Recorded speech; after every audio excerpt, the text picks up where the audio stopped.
नमस्कार dear 8th class students. आज जो टॉपिक हम करने वाले हैं वो है दुख में हार ना मानो। ठीक है, लेसन नंबर 18। ये हमारा एक कविता है जिसमें ललित किशोर लोहिनी जो कवि हैं उन्होंने दुख में किस तरह से अपने आप को हम संभाल सकते हैं, किस तरह से विपरीत परिस्थितियों का मुकाबला कर सकते हैं, उसके बारे में हमें थोड़ा जागरूक किया है, प्रेरित किया है। और एक और बात है कि हम जो हमारे मन में जो श्रद्धा भाव होते हैं, जो भक्ति भाव है, वो सही रूप से हमें उसे पहचानने के लिए प्रेरित किया है। तो इस कविता के माध्यम से हम देखेंगे।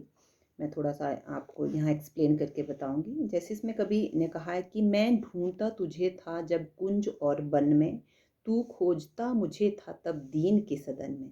इसमें कवि कहते हैं यानी कि मैं जो सर्वनाम शब्द का प्रयोग हुआ है वो कवि अपने माध्यम से हम सब के लिए प्रयोग कर रहे हैं कि हम ईश्वर को पाने के लिए कई तरह के प्रयास करते हैं, ढोंग आडंबर तक जो है वो भी करते हैं।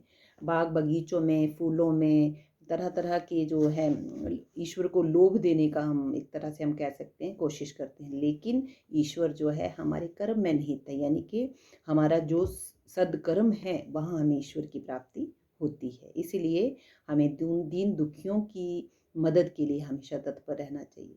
तू आह बन किसी की मुझको पुकारता था, मैं था तुझे बुलाता संगीत में भजन में। यानी कि हमें दूसरों के दुखों में शरीक होना चाहिए, उनके दुख में उनका दुख जो है वो बांटना चाहिए। किस तरह से हम प्रयास कर सकते हैं उस दुख को दूर करने का, सही मायने में वो ईश्वर की प्राप्ति का माध्यम है।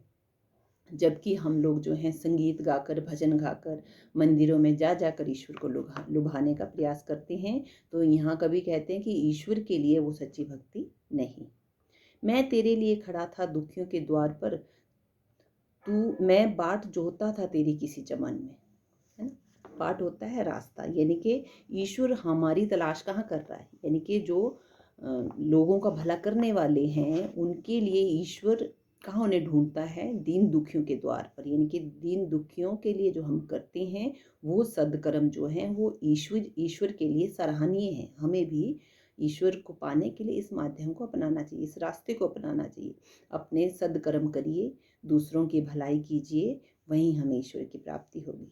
है ना, बनकर किसी के आंसू मेरे लिए बहा तू, आंखें लगी थी मेरी तब मान और धन में। है ना, ईश्वर जो है दीन दुखियों के दुखों को देखकर दुखी होता है, लेकिन जब हमें सभी सुखों की प्राप्ति हो जाती है तो अपने मान सम्मान को पाकर, धन सुख सुविधा समृद्धि को पाकर हम घमंडी हो जाते हैं एक तरह के, और अपने सुख में लीन हो जाते हैं और दूसरों के दुखों को भूल जाते हैं, जो कि गलत बात है। हमें हमेशा सामाजिक प्राणियों के भलाई के बारे में भी हमेशा सोचना चाहिए।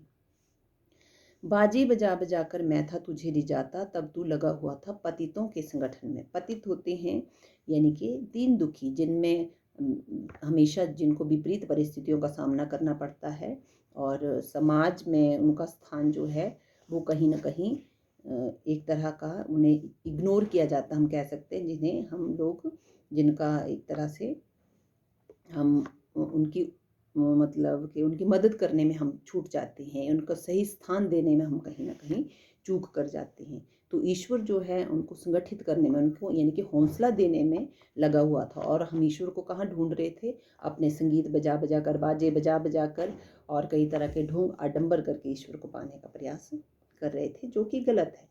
बेबस गिरे हुओं के तू बीच में खड़ा था, मैं स्वर्ग देखता था झुकता कहाँ चरण में।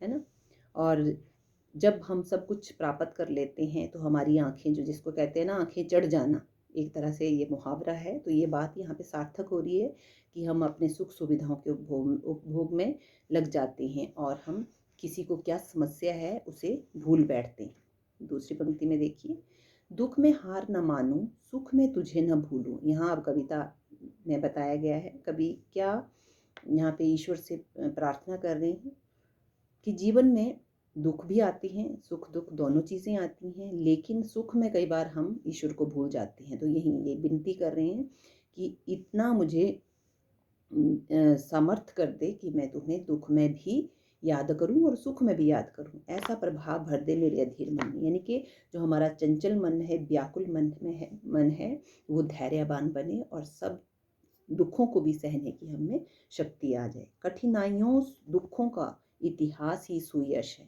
मुझको समर्थ कर तू बस कष्ट के सहन में। इसमें ललित किशोर लोहिमी जी कहते हैं कि जिन लोगों ने दुखों को सहन किया है, विपरीत परिस्थितियों का सामना किया है, वास्तव में उन्होंने ही यश की प्राप्ति की।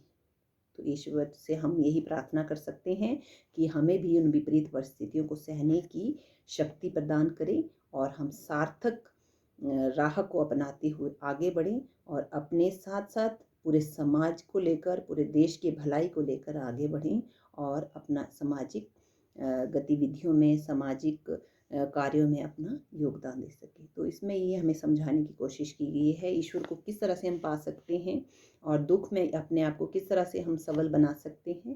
तो ये कवि ने हमें प्रेरित किया है, जागरूक किया है अपनी सच्ची भक्ति के लिए, अपने सच्चे कर्मों के लिए, सद्कर्मों के लिए। तो आई होप आप लोग भी इन गुणों को अपने व्यक्तित्व में उतारेंगे और अपने जीवन को सफल बनाएंगे। धन्यवाद। आपका दिन मंगलमय।